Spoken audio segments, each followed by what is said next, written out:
Welcome back. All right, so as expected, trade took place while I was doing the live stream for members and patrons. So if you attended that, thanks for coming out. All right, so the Boston Bruins have acquired Garnet Hathaway. Garnet Hathaway with 9 goals, 7 assists, 16 points in 59 games. They've also acquired Dmitry Orlov, 43 games, 3 goals, 16 assists, 19 points. This gives them the defensive depth. This gives them some forward depth. I think this is Boston's big move. I don't think anything else needs to happen.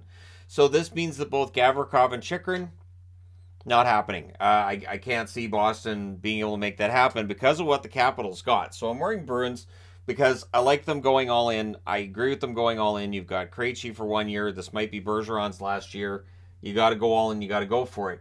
But going the other way, it's not a small deal here that Washington gets a 2023 first, a 2025 second, a 2024 third. They also take Craig Smith, which is the contract Boston had been trying to get rid of. They retained 50% on Orlov, but that wasn't enough. So a third team is needed. So Orlov passes through Minnesota to go to Boston.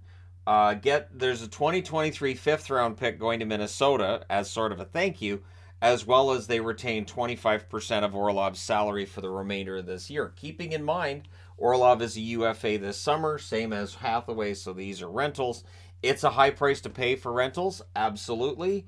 But for Boston, they're hoping that 2023 first round pick is going to be the number 32 overall pick. And they acquire 2 players that they like for a player that has cleared waivers this year, played in the AHL. I've liked Craig Smith's game at times this year, but I can understand why he was deemed to be the one that they were going to move out. So Smith ends up going to the Caps. We'll see whether or not they put him in the lineup, what they do with Smith. But at any rate, Boston gets a little bit stronger, which I'm sure for everybody in internet land, they'll be happy about that.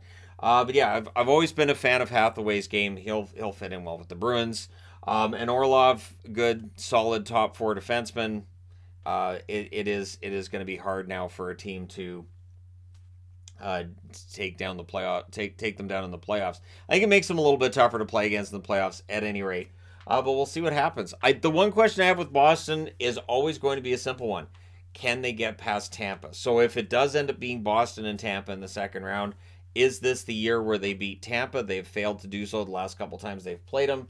So would this be the year that they were finally able to beat them? And of course, if it's Toronto in the second round, now of course I'm not saying you necessarily get past the first if you win the President's Trophy, because President's Trophy and all that. But at any rate, let me know your thoughts. Does this get the Bruins closer?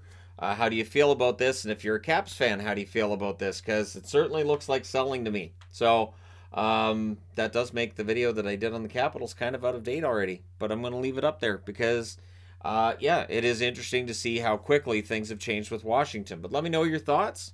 Hit like and subscribe if you're browsing your way through. You just happened upon this video. And hey, thank you guys so much for watching, for all your support. I will talk to you again soon.